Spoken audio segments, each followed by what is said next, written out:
Welcome to Health Tech Hustle. We exist to share stories of the brave entrepreneurs helping to solve the most important problems in digital health today. We interview top leaders in health tech and bring them onto our show each week to listen and learn from their story.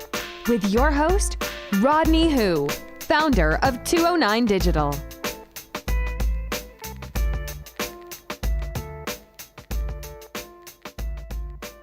Hello and welcome to another episode of Health Tech Hustle. Today I'm joined with another awesome guest, Mr. Suprit Patel.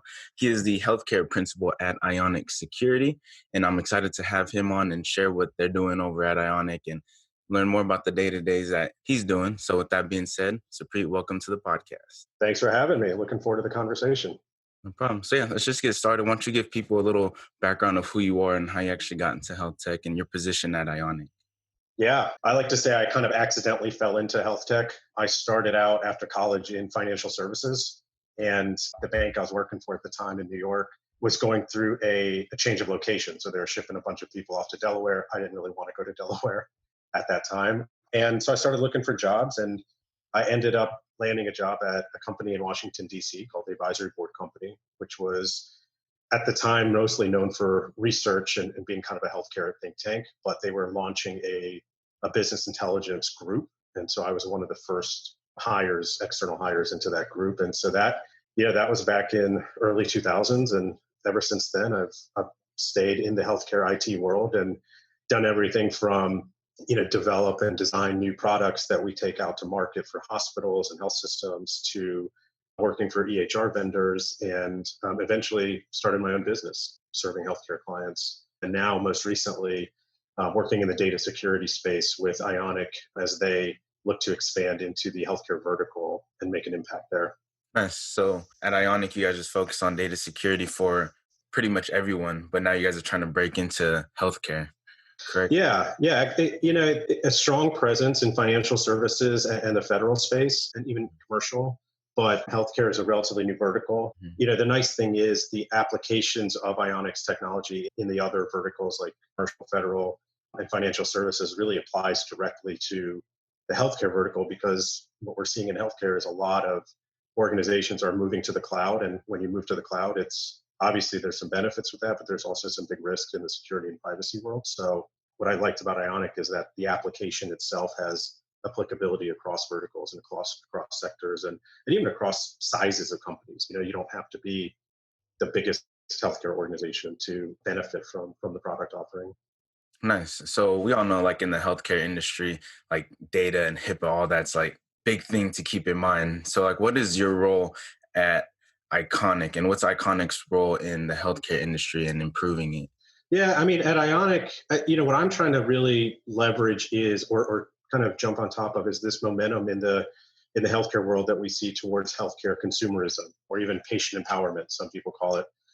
I think what the last few months especially has shown us is that people are willing to take control of their healthcare experience and that journey. And that includes the data associated with that journey.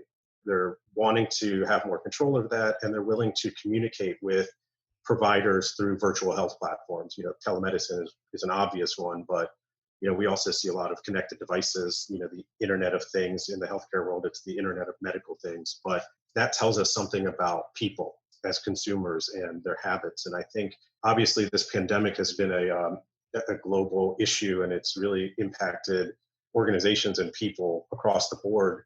But one thing we're seeing in healthcare, which is the adoption rates of telemedicine and these platforms that we've never seen before, and it's out of necessity. And so with Ionic, really what we're able to do is empower new companies or app developers or even hospitals, health systems, medical device manufacturers to continue that level of engagement with people and continue to put out new products and services that benefit the health of the community, but do so in a way that ensures safeguarding their privacy and safeguarding the data while allowing for the best quality of care to be provided. Nice. So you mentioned that you had some background in the financial industry, but you created this company to focus around data. Now you're trying to get into healthcare.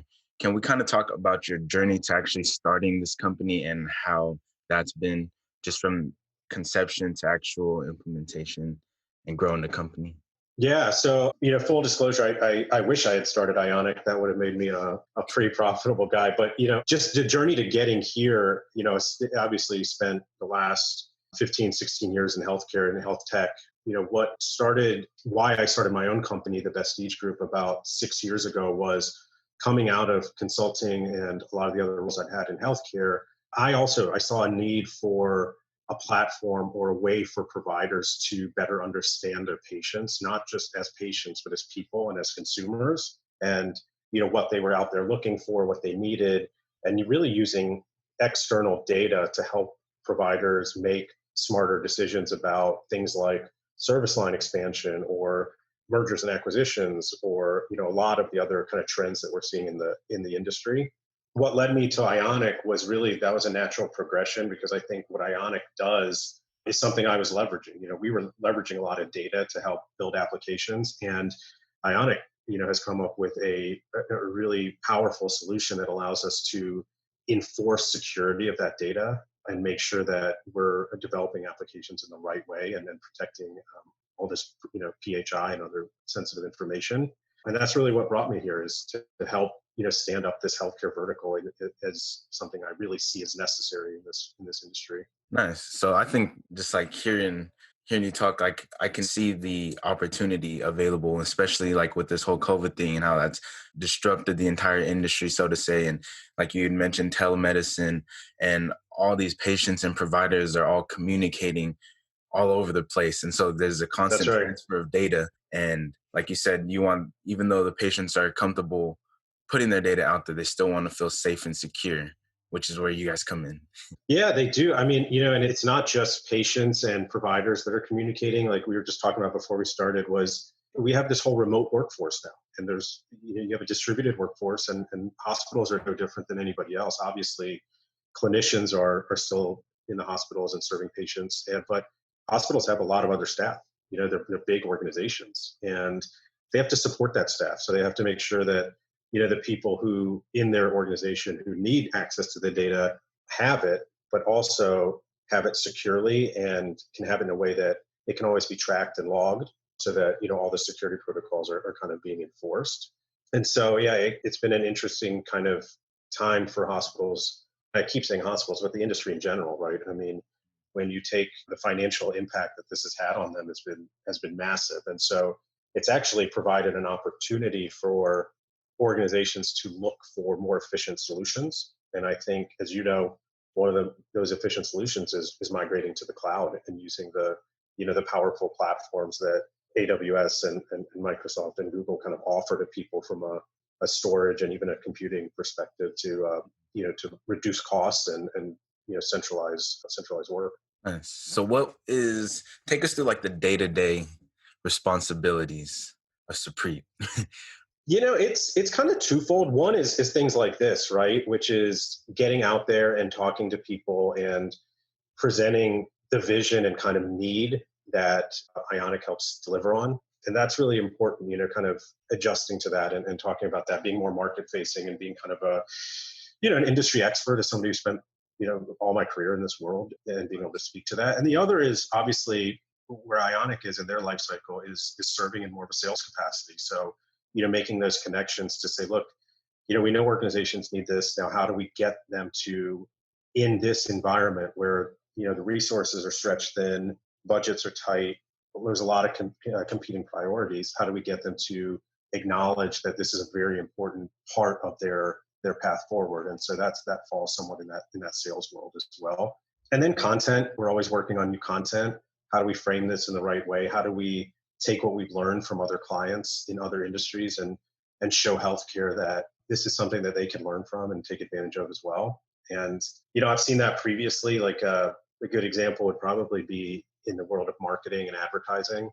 The way we see retail reach out and understand their customers at a really granular level is something that we're seeing more healthcare companies do. So it's not unprecedented, right, for healthcare to look at other industries and see what they're doing and how they're adopting and try to take some of that learning.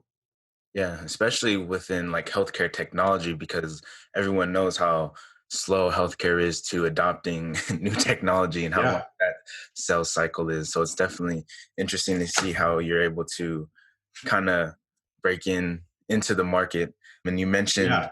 just doing interviews like this, collaboration and content creation sort of campaigns just to create content and generate more awareness around what you're doing, around your brand and the different projects that you guys are working on. So I think that's very powerful. And There's a so, lot of, I mean, when you're working from home and going through what we're all going through right now, there's also a lot of time spent on, social platforms like LinkedIn, and you're kind of able to spend a little bit of extra time reaching out to people that maybe you haven't spoken to in a while, or doing research on those kind of topics. And I think I've seen a lot of great articles being posted over the last, 2, 3 months that former colleagues of mine have written, or points of view that they're putting out there that their companies are trying to get out into the marketplace to help organizations that are going through this tough time right now. And I think that it's been a very content rich environment, at least from my perspective, for the last few months. yeah, definitely. A lot of people have more time, more time to Yeah. playing around on the digital And space. yeah, I mean, you're one of those people, right? You're putting out great content. I was checking out some of the videos you've posted recently, and it's a great listen, it's a great watch, and it's nice to kind of hear everybody's different perspectives on it. Obviously, physicians have a different view on it than people who are coming at it from maybe more of a technical background or financial background, or operational. So it's great to just kind of understand that. Yeah, definitely. That's really why I created the platform because I know like there's healthcare, there's technology, then you have like healthcare technology, which is a little more niche down, but then people don't really talk about the higher level people. They just talk about the brand and the company. But me, I wanted to dig a layer deeper and understand the people and the minds of the people growing these businesses and that are playing Yeah. a part in disrupting the industry, which is why I created this platform. And Yeah. you mentioned that right now, especially during this whole COVID stuff, that content is very rich out there. And a lot of people are having more time to go out and create content, engage with content, do more research or whatever it is. So when it comes to content with Ionic, how are you guys facilitating the content creation and what have you guys been putting out there? What's been working for you guys? Yeah. Well, luckily at Ionic, we have a very talented and hardworking and diligent team in the marketing world that is always putting out fresh content. They actually, the latest series of posts that they put out there, and it goes everything from articles to white papers to updates on the website to, things like that, is around this whole concept of zero trust. And I think zero trust is obviously a big buzzword in the federal space. Not as much in healthcare, but it should be. And so we kind of push out content like that. And then a lot of times what I like to do is I take that and I try to frame it from to the right perspective for healthcare, right? So how would a medical device company understand or connect with zero trust, or how would a hospital connect with zero trust? And sometimes we have to kind of dial it back and we have to figure out what's realistic depending on the vertical you're working in. Different regulations and impact different verticals, and you have to account for that. But we have a team there. Like I said, the marketing folks are putting out amazing content to stay engaged with customers or with people who are just looking for information, whether that's social platforms or otherwise. And so I learn a lot just from reading all the content that they're pushing out. And then you take that and you frame it in the right perspective, and it's been great. And I think this whole content creation thing about this kind of, there's been a lot of it. I think part of it is people being creative as ways to kind of stay occupied, stay busy. How do I stay in front of clients when I can't physically meet them? Well, let me write something. Let me have a point of view on it. Let me have a perspective on it. Let me publish it, through channels that can get a lot of traction. So I think that's been one thing that we've definitely seen an uptick in. Nice. So it's definitely all about how can you provide value, right? And there's like all bunch Right. of different ways for you to create content and get that out, whether it's through paid strategies or whether it's through free organic content creation, like we're doing now, creating long form Yeah. audio content and just collaborating with other people within the same network, within the same community that you want to provide value to. So I think that's definitely a good strategy to Yeah. back on. Well, and healthcare is it's a small world. I like to say. I feel like so many of us are connected through connections, and things like what you're doing is great because when I watch some of the videos you've posted, or hopefully when somebody watches this one, it'll spur a conversation, and that's really what we're hoping for is let's start a conversation, let's learn something new, and let's also try to teach something, right? And Mhm. that's just a great experience and something great to do, and then hopefully this world kind of being unique healthcare allows us to do that. Nice. So How does the content that you create, you mentioned sparking conversations, and you guys are creating content with the goal of one, brand awareness, but two, to also get people indoctrinated into your way of thinking and into liking and trusting your brand. And when you're putting out Mhm. content, who are the people that you're trying to spark these conversations with? Who would be like the ideal people for Ionic? Yeah, so it kind of varies. I mean, traditionally, I think the audience, because this is data security and we talk a lot about, cloud or cloud migration or things like that, I feel like traditionally the audience has been more in the CISO world or the app development community and folks like that. But what I see in healthcare is that this is very much an operational issue as well. It's not just an IT issue. When we talk about the impact of the cloud or the potential leveraging the cloud on the financial health of an organization or even its expansion strategy, it moves it into a world that traditionally maybe they wouldn't have been involved in this discussion. So while I know that there's 100% value in connecting with that CISO world, app dev, development professionals who are leveraging the technology that Ionic provides, I also know that there's a strategic decision and discussions that can be had at the highest levels and more in the operational and even marketing worlds in the healthcare world. Nice. And so when you're actually working with these people and doing business with them, I know it's not just you handling the entire project. And so I kind of want to ask you about the team that you work with and the roles you play and other team members play when handling new clients. Yeah, that's a great question, and you're absolutely right. Right, I think it always takes a team. I feel like we all have our strong suits, and if we pair up together, we can be better as a group. So, a lot of times, and I'll use myself as an example. I like to have those kind of early on conversations where I'm presenting more of a vision or a need, to a client, saying, "Look, this is why." Especially given my industry expertise, this is why I think this is a really powerful solution, and why we think you should at least take a deeper look at it. At that point, we like to, at least at Ionic, we like to bring in more technical resources that can provide a demo, right? That can answer, those deeper questions around integrations and implementations and just those more technical steps to help in the sales process, to help a client understand why this is powerful, what it does to address their current issues, how the implementation may look, what's the best kind of path forward to ensure success, things like that. And then ultimately, we have a customer success team as well. So when we kind of get through that process, we like to onboard people with our customer success folks, and they're really, as the title indicates, right? They're really responsible for making sure this is a good fit for the client, that they go through a good experience on the transition and onboarding of the application, that they have the support they need, things like that. And that's the team in that funnel. Now, obviously, there's a lot of other people that are involved. Everybody from getting the reason I'm having that conversation in the first place is because the marketing folks are just doing such a great job, with the content and getting people interested in what we're talking about and, getting the messaging right. And so that's there on the front end. And then of course we have, just a great pool of talent that are, constantly kind of refining our offerings and talking to the developer community about what they need, what they're seeing, things like that. So really it runs the gamut. Nice. So, yes, definitely not just you. I like how Yeah. you mentioned pretty much you have a system and a team, a process set up for each stage that the buyer or the client is going through, whether it's the sales and the marketing or the onboarding or whatever it is. You guys have a system and a team set up to make that as efficient as possible and allow it to run as smoothly as possible. Yeah. You're also learning at each phase, right? So figuring out what's working, what's not working, what are people connecting to, what are they not, making sure that we're solving the need that they have, right? And I firmly believe we are, but that's constant, feedback is when we talk to customers, we can keep, hearing that, and that can fuel, the development roadmap.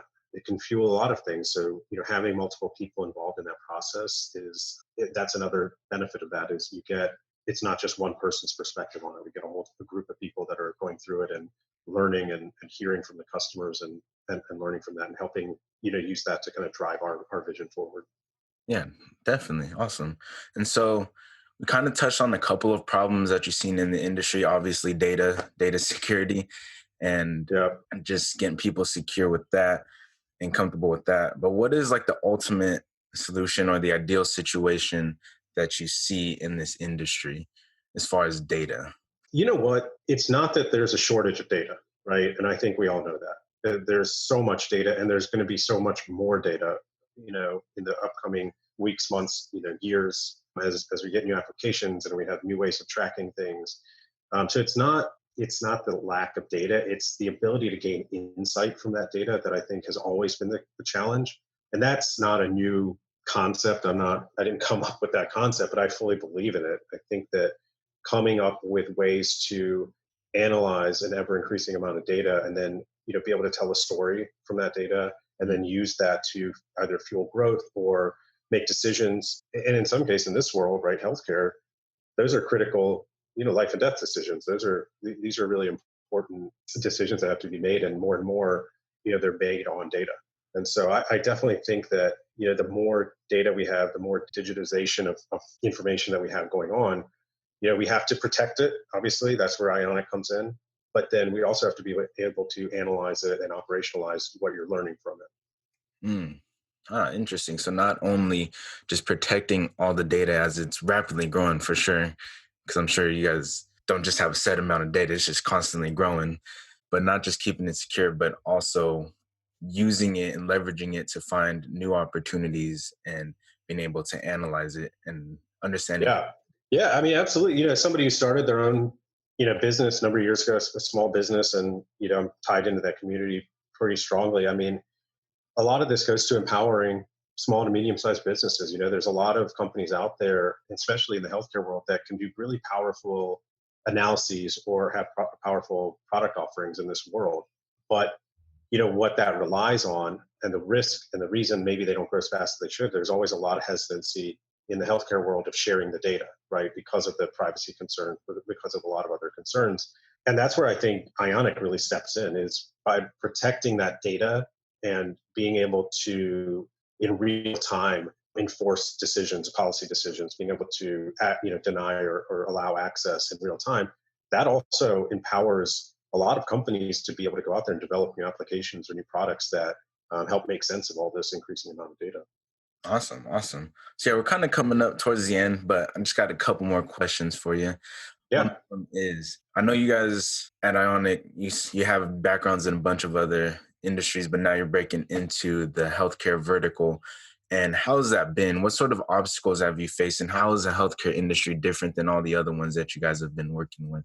Obviously, from a difference perspective, different set of regulations, right? Like HIPAA versus CCPA or GDPR, like some of the other folks are facing in financial services or federal. So, that certainly makes it unique. But then I also just think that healthcare was a little bit maybe not as forward in terms of adopting these new cloud-based technologies or these cloud-based kind of platforms. And so there's kind of an informational component to what we do, which is educating people about things like, a great example is the shared responsibility model, right? So a lot of folks that move to the cloud or store their data in the cloud, they think, okay, it's in the cloud. Whoever's managing the cloud infrastructure is responsible for the security of it, and that's not true. And so there is an informational component of this, educating people to say, look, they're not responsible for securing that data. They're just responsible for securing the environment. You're still responsible for securing the data that's stored up there. And so I think that getting that message out there and educating people in the healthcare world has been really important, and it's something we're going to continue to do through, to go back to something we talked about earlier, through content and and getting those people up to speed on a lot of those changes. Awesome. So yeah, we kind of came back to it, the importance of content Yeah, and being able to leverage valuable content to educate the community and educate people that ideally you'd want to work with. So yeah, back to comes that. full circle, right? Yeah, definitely. So it kind of leads into the next question, I guess, is what sort of advice would you have for other companies trying to break into the healthcare vertical, whether it's data companies or any other sort of healthcare technology companies out there? Yeah, I mean, I think a lot of it goes to learning. I think you have to understand what these healthcare organizations are going through, obviously in the present situation, but even in general, what the trends have been, where the gaps are, maybe from a personnel perspective, IT or otherwise, what kind of gaps are they seeing in that market so that they can help fill that need. So I definitely think that healthcare is, we hear it all the time, but healthcare is unique. I mean, it does take a certain level of expertise and understanding of that market to understand how to connect with that audience. It's not just plug and play. You can't just take a product from, FinServ and then go insert it over into healthcare and think it'll work, because the audience in healthcare is always going to be naturally not, reluctant necessarily, but a lot of times they ask, all right, well, who else in healthcare is doing this, right? It's hard to find the early adopters, I think, and that's kind of the challenge with anybody trying to break into a healthcare vertical, is having that, building that kind of that funnel so that you can get enough clients so that that question becomes a non-issue. So I definitely think that, finding people that understand the vertical, offering educational information to your audience is going to be really important so that it's not just a hard sale. We have to remember that these folks are inundated with vendors all day long from every aspect, right? So they're not just going to respond to a new email that says, this is the latest and greatest and healthcare should do this. It's got to be relevant, and it's got to show that you're either going to save time, money, effort, you're going to make somebody's life better, you're going to allow for better care, more real-time decision making, things like that. Like that you mentioned the idea of having a funnel, because especially in healthcare, the sales cycle is so much longer. It's not like you're just starting a conversation with somebody and getting that process, the Yeah. sales conversation started. You're really trying to attract people, get them indoctrinated into your way of thinking, and really just educating them and moving them on to the next stage in the buyer's journey, and just getting them more comfortable and more aware of working with you guys. Um, Yeah. like And there's multiple people involved. I feel like it's not, a lot of times these are complex decisions that require input from stakeholders across different departments, whether it's IT, operations, clinical staff, depending on what you're trying to promote or sell. And so that also contributes to the length of the sales cycle. It's not just a one person decision. There's multiple layers to it. Yeah, definitely. A lot of decision makers, a lot of input. Yeah, a Um, lot of opinions, right? yeah. So yeah, we've been talking about a lot of high level stuff, a lot of stuff in content around data security, the cloud, all that stuff. But now we're kind of coming up towards the end of the podcast, and I like to end on a little more lighter note with the exercise I like to call the rapid fire round. So I'll ask you a couple questions, and you just give me whatever answers you come up with. Okay. All right. All right. So question number one: what is your favorite book of all time? That's a tough one. Honestly, I have a daughter who just turned 4. So my book selection these days is limited to things like, the Gruffalo and Data Twist Scientist and things like that. So I've been pretty immersed in children's books recently. So off Nice. the top of my head, I'll go with the Gruffalo on that one. But yeah, it's not unfortunate. That's not the right word, but we just read a lot, as a family. And so we're kind of skewing towards that age group right now. Ah, nice. Throw some Dr. Seuss up in there. There you go. There you go. Who is one of the most influential people in your life or career?